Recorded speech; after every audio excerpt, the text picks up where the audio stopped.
கெட்டவன்னு பேர் எடுத்த நல்லவன்டா, அதுக்கு காரணம் என்னுடைய ஆண்டவன்டா.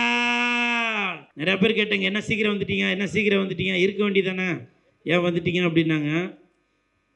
ஆடு மாடு இல்லாதவங்க அடமலைக்கு ராஜா, பொண்டாட்டி புள்ள இல்லாதவங்க பஞ்சத்துக்கு ராஜா அப்படின்னு சொல்லுவாங்க. என்னால் குடும்பத்தை விட்டுட்டு இருக்க முடியலங்க. என்ன அறியாமலே வார்த்தைகள் வந்து அப்படியே தடுமாறுது. அது பழைய கூல் சுரேஷாக மாறினா நல்லதா, இல்லை இப்போ இருக்கிற மாதிரியே இருந்தால் நல்லதா என்னன்றது தெரியல. ஆனால் இனிமேல் எந்த ஒரு தவறும் நடக்காது. அந்த தவறு நடக்காமல் கண்டிப்பாக வந்து நான் இருப்பேன் அப்படின்ற நான் இந்த நேரத்தில் உறுதியோடு சொல்லிக்கிறேன். மகத் சார், ஐஸ்வர்யா எல்லாரும் வெளியே வந்து கிளம்பிட்டாங்க.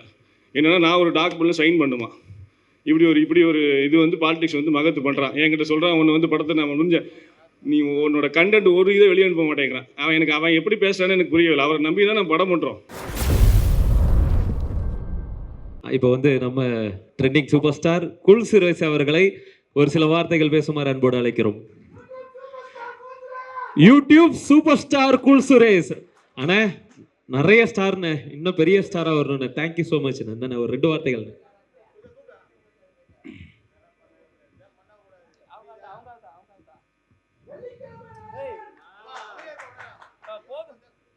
மேடையில் அமர்ந்திருக்கும் அனைவருக்கும் வணக்கம். குறிப்பாக போஸ் சார்,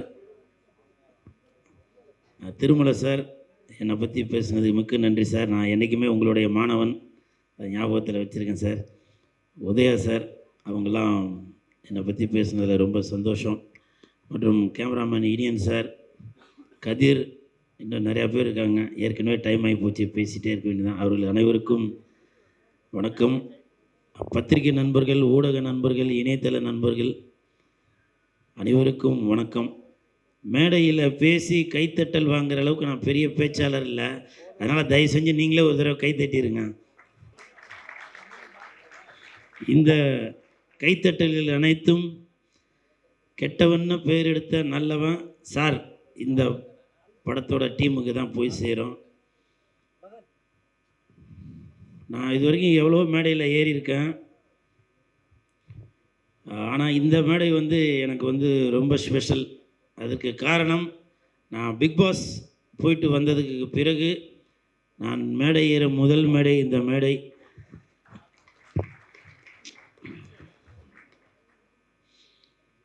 அதுவும் இல்லாமல் இன்னொரு ஸ்பெஷல் என்னன்னு பார்த்தீங்கன்னாக்க, என் தலைவன் அவர்கள் நடித்த ஒரு படத்தில் உள்ள அந்த பாட்டில் உள்ள வரி, அதுவும் வந்து எனக்கு ஒரு சென்டிமெண்ட்டாக இந்த மேடையை அமைச்சு கொடுத்துருக்கு. அதற்கு மிக்க நன்றி. முதல்ல மாதிரி இருந்தேன்னா கடன்னு பேசிடுவேன். மனப்பாடம் பண்ணி வச்சது வாயில் வருது எல்லாமே பேசிடுவேன். இப்போ வந்து என்ன அறியாமலே வார்த்தைகள் வந்து அப்படியே தடுமாறுது. அது பழைய கூல் சுரேஷாக மாறினா நல்லதா, இல்லை இப்போ இருக்கிற மாதிரியே இருந்தால் நல்லதா என்னன்றது தெரியல. ஆனால் இனிமேல் எந்த ஒரு தவறும் நடக்காது. அந்த தவறு நடக்காமல் கண்டிப்பாக வந்து நான் இருப்பேன் அப்படின்ற நான் இந்த நேரத்தில் உறுதியோடு சொல்லிக்கிறேன். இந்த படம் கெட்டவன்னு பேர் எடுத்தால் நல்லவன்டா, இந்த படத்தில் வந்து நான் நடிச்சிருக்கேன்.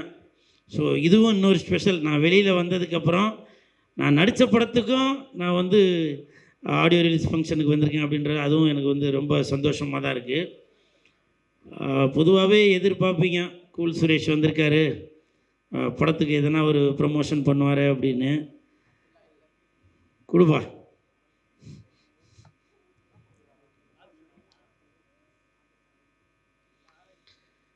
இந்த படம் வந்து கெட்டவன்னு பேர் எடுத்த நல்லவன்டா, கெட்டவன்னு பேர் எடுத்த நல்லவன்டா, அதுக்கு காரணம் என்னுடைய ஆண்டவன்டா.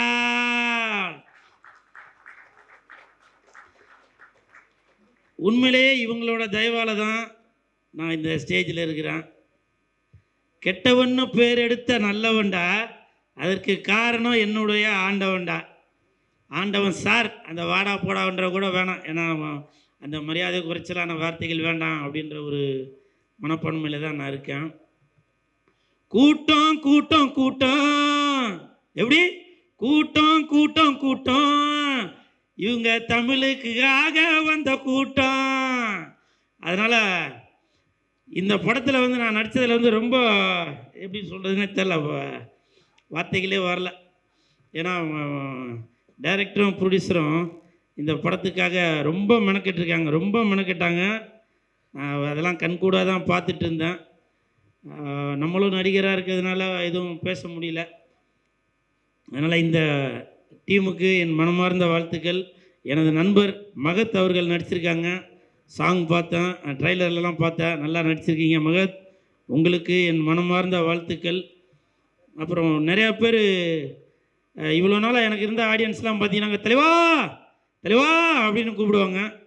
ஆனால் இப்போ வந்து இறங்கி வந்து சார் நல்லா இருக்கீங்களா, அண்ணா நல்லா இருக்கீங்களா அப்படின்றாங்க. அதுக்கு காரணம் அந்த பிக் பாஸில் எனக்கு வந்த மாற்றம் தான் நினைக்கிறேன்.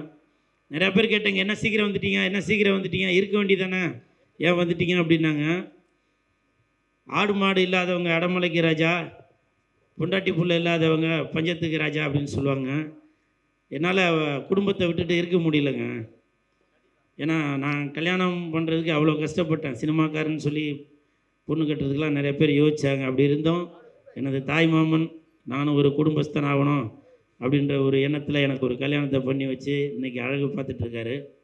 அப்படி இருக்கிறப்போ பல பேர் நான் நல்லா இருக்கணும்னு நினைக்கிறப்ப குடும்பத்தை விட்டுட்டு நான் அங்கே போய் இருக்க வேண்டாம் அப்படின்ற ஒரு எண்ணம் வந்துச்சு. அதனால தான் நான் வந்து அங்கேருந்து வெளியில் வந்துட்டேன்.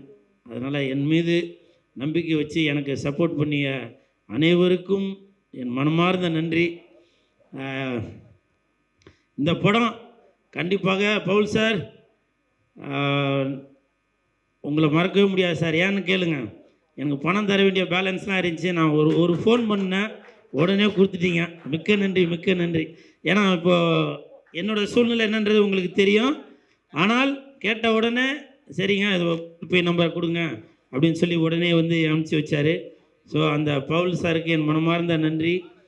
அப்புறம் பிரபுராம் சார், அவர் வந்து இன்னமும் அமுல் பேபி மாதிரியே தான் இருக்கிறாரு. அவர் எப்படி டைரக்டர் ஆனார்ன்ற எனக்கே ஒரு சந்தேகமாக தான் இருக்குது. இல்லை ஏன்னாக்கா ஷூட்டிங் ஸ்பாட்டில் கூட அவர் கோவப்பட்டு பார்த்ததே இல்லை. அவர் கோவப்படாமல் ரொம்ப சிரிச்சிட்டே தான் வேலை வாங்குவார். ஸோ அவரோட எண்ணம் போலவே இந்த படமும் மிகப்பெரிய வெற்றி அடையணும். அப்புறம் படத்தோட கேமராமேன் இனியன் சார், உங்களுக்கும் யாரோ ஒரு 2 பேர் கை தட்டிடுங்க, எங்கே இருக்காங்க கேமராமேன் இனியன் சார், உங்களுக்கும் என் மனமார்ந்த வாழ்த்துக்கள். இந்த ஹோல் டீமுக்கும் என் மனமார்ந்த வாழ்த்துக்கள். வாழ்த்த வந்த அனைவருக்கும் எனது நன்றி நன்றி நன்றி. இது கூட ஏன் இப்போ கையில் பிடிச்சிட்ருக்குன்னா, ஆக்சுவலாக இந்த இடத்துல சப்போஸ் யூடியூப்பில் வரும்போது இது என்ன படத்துக்கு பேசுகிறோம் அப்படின்றது கூட கீழே தெரியாமல் வந்துடும். ஸோ அதனால தான் இதை நான் கையில் பிடிச்சிட்டே பேசுகிறேன். இவன் என்ன திருந்தவே இல்லையா அப்படின்னு சில பேர் நினைப்பீங்க. நான் இன்னமும் சொல்கிறேங்க, நான் வீட்டுக்குள்ளே இருந்தால் தாங்க சுரேஷ், வீட்டை விட்டு வெளியில் வந்தால் கூல் சுரேஷ். அதனால் எனக்கு வந்து ஏதோ கூச்சல் போட்டு சத்தம் போட்டு உங்களை இரிட்டேட் பண்ணோம் அப்படின்ற எண்ணம்லாம் இல்லை. நான் சாப்பிட்றது சினிமா சோறு. சினிமா தான் இன்றைக்கி என்னை இந்த மேடையை கூட்டிகிட்டு வந்திருக்கு. சினிமா தான் என்னை பிக் பாஸ்குள்ளே கூட்டிகிட்டு போயிருக்கு. இந்த மேடை கூட இன்றைக்கி இவ்வளோ கேமராலாம் இருக்குது. அதுக்கு எல்லாமே எனக்கு சினிமா போட்ட சோறு தான். திருமலை சார் எனக்கு கொடுத்த சம்பளம் தான். இதெல்லாம் நான் மறக்கவே மாட்டேன். என்னோடய கல்யாணத்தப்போ எனக்கு பணம் தந்து, சார் உங்களுக்கு ஞாபகம் இருக்குங்களா? ஸோ அதெல்லாம் வந்து எனக்கு சினிமா போட்ட சோறு தான் அது. அதனால் நான் சினிமாவுக்காக கண்டிப்பாக குரல் கொடுத்துக்கிட்டே தான் இருப்பேன்.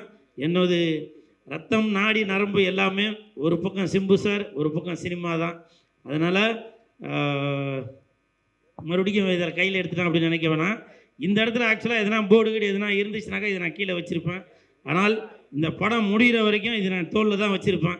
அந்தளவுக்கு இந்த படத்தை வந்து கண்டிப்பாக நான் எடுத்துகிட்டு போய் சேர்ப்பேன்ற நம்பிக்கையோட இந்த படம் மிகப்பெரிய வெற்றியடைய இந்த ஹோல் டீமுக்கு என் மனமார்ந்த வாழ்த்துக்களை தெரிவித்துக்கொண்டு, பத்திரிகை நண்பர்கள், ஊடக நண்பர்கள், இணையதள நண்பர்கள் எல்லாரும் இந்த படத்துக்கு சப்போர்ட் பண்ணுங்கள். நன்றி நன்றி நன்றி நன்றி அண்ணா. தேங்க்யூண்ணே, தேங்க்யூ ஸோ மச். நீங்கள் சொன்ன மாதிரி குடும்பத்தோட ரொம்ப சந்தோஷமாக இருக்கிறதுக்கு எங்களோட வாழ்த்துக்கள்ண்ணே. Thank you so மச்ண்ணே. உங்கள் வார்த்தைகள் ஒவ்வொன்றும் எங்களுக்கு ரொம்ப அழகாக இருந்ததுண்ணே. தேங்க்யூண்ணே. அனைத்து ப்ரெஸ் மீடியா மக்களுக்கு நன்றி. வந்த எல்லா பெரியவங்க எல்லாத்துக்கும், எல்லா தயாரிப்பாளர், டைரக்டர் எல்லாருக்கும் நன்றி. ஆக்சுவலாக இது வந்து மகத் வந்து இப்போ வரேன்னு சொல்லி 7 மணி 8 மணி வரை நிற்க வச்சு அவர் வந்து இப்போ கடைசி அவர் ஒரு டாக்குமெண்ட் அமைச்சிருக்காரு ஒரு ப்ரொடியூசருக்கு.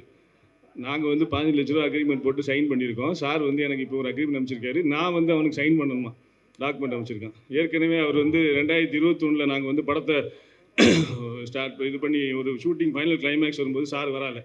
அவர் 6 மாதம் நம்பரை பிளாக் பண்ணிட்டாரு. இப்போ பார்த்தீங்கன்னா சார் ஷூட்டிங்கில் ரொம்ப தூரம் கெஞ்சி கூத்தாடி கூப்பிட்டு வர வச்சா அவர் வந்து 15 லட்சம் சம்பளம் கொடுத்து போக எக்ஸ்ட்ரா கொடுத்தா வருவேன்னு சொல்லிட்டு அவர் அதுக்கு வந்து மியூசிக் டைரக்டர் எல்லாரும் வந்து வெளியே வந்து நிற்கிறாங்க. சார் இப்போ வந்து எல்லாரும் அனுப்பிச்சார். மகத் சார் ஐஸ்வர்யா எல்லாரும் வெளியே வந்து கிளம்பிட்டாங்க.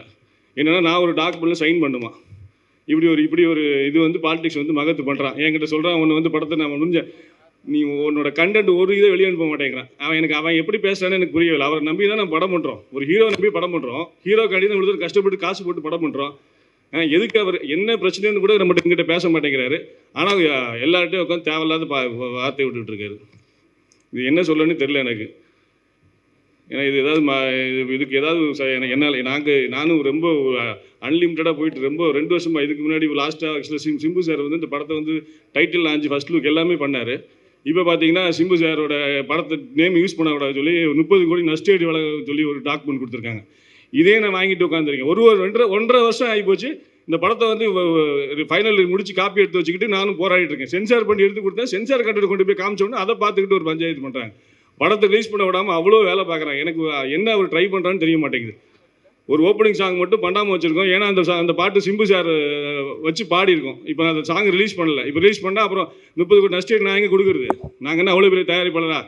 நாங்கள் ஃபஸ்ட்டு நான் 2006 படம் பண்ணேன். கலிகான் படம் பண்ணேன். ஏதோ ஒரு சின்ன பட்ஜெட்டில் பண்ணோம். சித்த சிவா பாலாங்கிற வச்சு பண்ணோம். அந்த படம் ஏதோ எங்களுக்கு ஒரு சின்ன சில பெருசாக நாங்கள் சம்பாதிக்கல. இப்போ 2020 8 படம் பண்ணோம். கோவிட் டைமில் எங்களுக்கு படம் பெருசாக போகல. சரி ஓகே, 2 போச்சு. இப்போ மறுபடியும் இந்த படமாக நம்ம நல்லா இருக்குன்னு ஆசைப்பட்டா ஒரு நாள் இல்லை. அது ஐஸ்வர்யா தான். அவங்க அதுக்கு மேலே என்ன பேசுங்க எதுக்கு வராங்கன்னு தெரியல. ஒரு டைம் நல்லா பேசுவாங்க, ஒரு டைம் அவங்க இஷ்டத்துக்கு இது பண்ணுறாங்க. இப்போ நாங்கள் என்ன தான் பண்ணுறதுன்னு தெரிய மாட்டேங்குது. அங்கங்கே சங்கத்துலேயும் நாங்களும் கம்ப்ளைண்ட் பண்ணி வச்சுட்டு உட்காந்துருக்கோம். ஒரு ஆன்சர் வர மாட்டேங்குது. எனக்கு இதுக்கு மேலே என்ன பேசுன்னு தெரியல. பட் வந்ததுக்கெல்லாம் நன்றி. நான் ஆக்சுவலாக வந்து மகத் வந்திருந்தால் ரொம்ப நல்லா இருக்குன்னு பார்த்தேன். அதுவும் கெடுத்து எல்லாம் இது பண்ணிட்டாங்க. இப்போ நாங்களும் கஷ்டப்பட்டு ஆடியோ லான்ச்சுக்கு இவ்வளோ செலவு பண்ணி உட்காந்து பண்ணுறோம். வராதுக்கு என்ன ஆன்சர் பண்ணுன்னு தெரியல. தேங்க்யூ.